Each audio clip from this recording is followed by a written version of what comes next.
Hello tout le monde, c'est Hugo, Hugo T-Process et bienvenue sur cette vidéo. Du coup, pour vous expliquer simplement pourquoi le no-code c'est un piège. Je prépare ici du coup quelques petits éléments en vrai qui sont intéressants. Et du coup je vais le dire un par un en fait, pourquoi plutôt choisir le code que le no-code. Parce que j'ai presque envie de dire un débat qui va en déranger plus d'un, surtout avec les vibe codeurs qui arrivent bientôt. Déjà, c'est quoi le no-code? En fait, le no-code, ça va juste être une interface graphique qui va permettre derrière d'exécuter du vrai code. Donc déjà, on fait face à un problème, c'est que choix facile, vie difficile, choix difficile, vie facile. Aussi simple que ça. C'est-à-dire que si vous partez sur une interface qui va du coup simuler une sous-interface, en fait, autant aller à la source. Ça permet déjà de avoir une maîtrise 100% du code, faire de meilleures maintenances, mieux gérer les bugs, bon voilà, il y a pas mal de trucs. Et je pense surtout aux gens qui font du NB10 en fait. C'est-à-dire qu'en gros, moi je développe mes agents IA du coup en Python. Même mes automatisations et tout en Python. Ou des fois c'est des trucs vraiment simples, genre peut-être des fois du make, tu vois, mais j'avoue, même moi des fois j'utilise le no-code. Mais c'est pour des usages beaucoup plus, on va dire, basiques quoi. Donc pour revenir là-dessus, c'est ça en fait, le code c'est vraiment la source et la base. Et donc pourquoi du coup se limiter en fait? Parce qu'en gros quand on se met au no-code, c'est vraiment se mettre une balle dans le pied. Ce que j'entends par là, c'est qu'avec le no-code en fait, c'est comme si tu te limitais. Parce que le no-code, lui, il a défini les cas d'usage. C'est-à-dire qu'il a...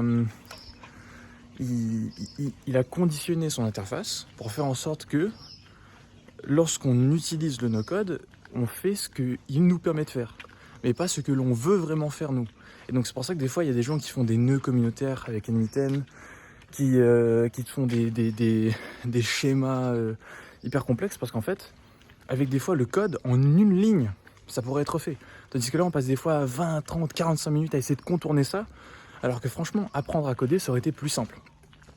Et là du coup on en vient à la deuxième chose, le fait d'apprendre à coder. En fait aujourd'hui, oui et non. En gros on a une base de connaissances, c'est-à-dire on sait plus ou moins peut-être comment fonctionne le code, on connaît peut-être plus ou moins les bonnes pratiques, etc.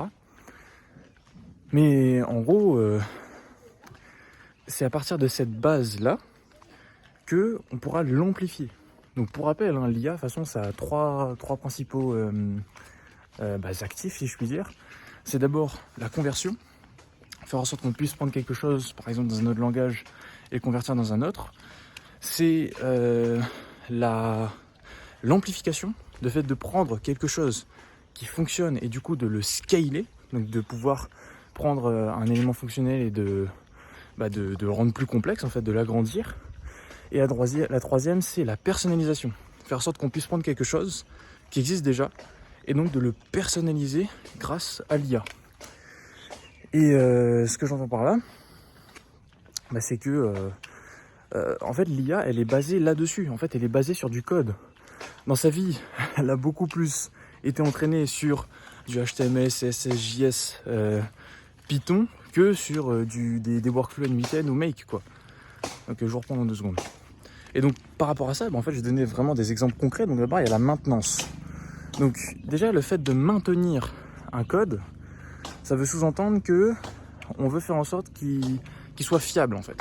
C'est-à-dire qu'on veut créer une architecture de code où lorsque l'on sait qu'on aura un bug, on saura exactement d'où est-ce qu'il vient. Mais des fois le problème avec le no-code, bon en fait, j'avoue en fait cette partie-là elle est quand même bien. Elle est quand même bien du sens où on a quand même la possibilité de voir où sont les erreurs et d'être des fois notifié. Donc c'est quand même un avantage du no-code. Mais surtout, l'avantage par rapport au no-code et au code, c'est que on peut concevoir en fait tous les modules à 100% soi-même. C'est-à-dire qu'on ne va pas dépendre justement de faire un workflow entier pour une fonctionnalité. On peut juste coder cette fonctionnalité et la plugger très facilement. Et ça aussi c'est quelque chose qui est hyper important, c'est la personnalisation justement, le fait de pouvoir le brancher avec tout et n'importe quoi. Quand tu codes, ou admettons justement, quand tu souhaites te connecter à une entreprise des fois, peut-être qu'elle a sa propre API, des fois elle a ses propres logiciels, des fois même elle a ses propres programmes, son propre serveur, etc. En fait, tu peux pas juste te permettre de par exemple connecter je dis n'importe quoi, un truc des GAFAM, genre Gmail ou ChatGPT, parce que des fois il y a des données sensibles, il y a pas mal de choses. Et c'est pour ça qu'en fait le code, lui, il permet vraiment de construire des modules 100% personnalisés qui au final correspondent à 200% à ce à quoi l'entreprise s'attend en fait. Donc c'est pour moi primordial vraiment de passer du no-code au code, sachant qu'aujourd'hui en vrai coder c'est pas compliqué. Vraiment tu fais juste 2-3 prompts avec ChatGPT. Ok, au départ ça sera peut-être pas hyper cohérent, des fois peut-être pas hyper scalable. À partir du moment où tu arrives à un certain niveau de projet, c'est vrai que ça commence à être compliqué, mais en fait il suffit juste d'apprendre à coder, de connaître les bonnes pratiques, de connaître les erreurs récurrentes, que ce soit les imports, le fait de créer d'installer des librairies, etc., etc.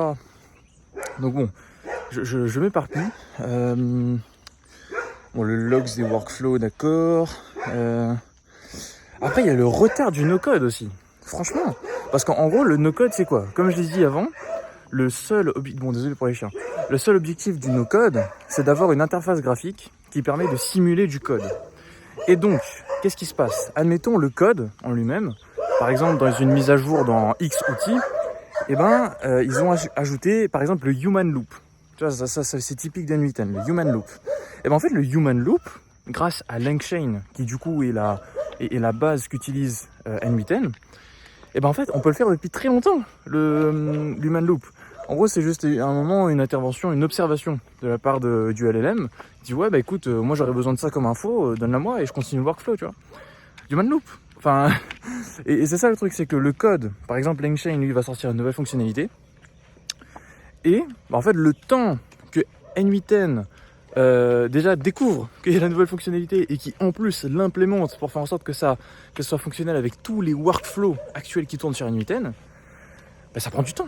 Tandis que lorsque tu es en full code, dès qu'il y a une nouvelle feature, une nouvelle tech qui sort, tu vas pas attendre 6 mois avant que N8N ou Make commence ne serait-ce qu'à s'intéresser à la modification de la feature.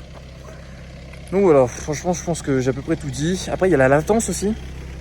La latence, parce qu'en vrai, quand on regarde bien, lorsque l'on code justement des workflows avec N8N, encore une fois il va simuler du code. Donc il va en fait créer un sous-code qui du coup va par exemple appeler une API. Et en gros, le temps qu'il va compiler et tout, et qu'ensuite il va envoyer ça à l'API, recevoir la réponse et la recompiler pour la fiche front-end, c'est de la latence en plus. C'est des fiabilités aussi en moins. Parce que plus il y a d'étapes intermédiaires, plus il y a de chances d'erreur. C'est logique en soi. Donc il y a ça. Après, difficile de faire du sur-mesure. Oui, exactement. C'est ce que j'avais dit par rapport au Community Node. Donc ouais, franchement, j'ai envie de vous dire... Pourquoi encore coder avec le no-code? Si franchement vous avez peut-être des suggestions en dessous, je sais pas, peut-être que c'est moi qui suis débile, que je devrais coder en no-code. Et puis bon, je crois que j'ai fait le tour. Hein. Donc là, de toute façon, il y aura pas mal de vidéos qui vont sortir sur le fait de comment coder du coup avec l'IA, facilement dans l'idéal. Parce que, en vrai, tout le temps on parle de vibe coding et tout, mais c'est pas vraiment le vibe coding, hein, c'est vraiment le fait de juste discuter avec l'IA et de pouvoir en fait gagner du temps sur ce que l'on pense. Parce que dis-toi que tant que ta pensée, ton architecture de code, ton objectif, lui, n'est pas clair, l'IA ne pourra pas le clarifier à ta place. Si tu ne donnes pas les bonnes documentations à l'IA trouvable sur Internet et que tu lui expliques pas comment l'utiliser concrètement, elle va pas le deviner. Alors ok, elle est compétente, mais en fait sur des domaines très très très précis, avec des documentations qui changent régulièrement, etc., on peut pas se permettre de juste donner à l'IA vas-y fais-moi ça et qu'elle trouve l'erreur elle-même ou qu'elle trouve la solution à l'erreur elle-même, c'est pas possible. Enfin bref. Donc pour ceux qui souhaitent peut-être discuter à ce sujet, qui ont peut-être des idées d'agents IA, qui savent vraiment pas trop par où commencer, etc., je vous invite directement à rejoindre le serveur Discord qui sera dans la description. Et à partir de là, on va vraiment discuter. De toute façon, là-dedans, il y a plein de ressources, notamment l'agent IA, en tout cas le template d'agent IA LangChain que j'utilise du coup avec pour l'instant OpenAI, un classique. Et puis après tous les outils aussi. Tous les outils par exemple pour faire en sorte que l'IA puisse prendre par API un média, donc que ce soit un fichier vidéo, une image, un document, pour qu'elle puisse se convertir en texte et du coup l'utiliser dans le contexte. Un truc pour calculer la date aussi, c'est un truc bête, mais c'est pratique. Enfin bref, voilà, il y a vraiment pas mal de ressources dans le serveur Discord. Et puis maintenant, à peu près tous les soirs, je me voque, enfin je me connecte en vocal et je discute avec les membres qui sont là. Voilà, on passe un petit peu de temps ensemble, on s'apporte du business et puis voilà. Donc c'était Hugo, petite vidéo de 10 minutes, assez court, avec un changement un peu de cadre, j'ai envie de dire. Et écoutez, je vous souhaite une très bonne journée. On se dit à bientôt, c'était Hugo des Process.